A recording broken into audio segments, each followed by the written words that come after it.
Sup mga kapuso, ito po ang mga ganap na dapat po natin abangan dito lamang po sa ating kapatid.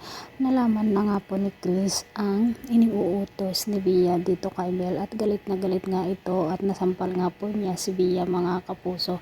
Dito magsisimula ang hindi pagkakaunawaan ng dalawa. Samantala mga kapuso, tinatanong naman ni Darius dito kay Rosel kung si Chris nga ba ang ama ng kanilang mga anak o ng kanyang anak na kambal, ngunit hindi sinabi ni Rosel ang katotohanan. Samantala mga kapuso, si Doktora Annalyn Tanyag yang pala ang may-ari ng hospital na kung saan ay doon na i-confine si Jacinta at siya nga kaya ang makakatulong upang ganun ay gumaling si Jacinta mga kapuso. Nagkakilala nga sila ni Tyrone at talaga namang pong napakaganda ang bawat eksena dito dahil nandito po ang pinakaiidolo ng lahat. Samantala mga kapuso, sinabi nga ni Aling Jacinta dito kay Tyrone na si Chris ang kanyang ama at makikipag-meet nga si Tyrone dito kay Chris. Dito na nga ba magkakakilala ang mag-ama mga kapuso?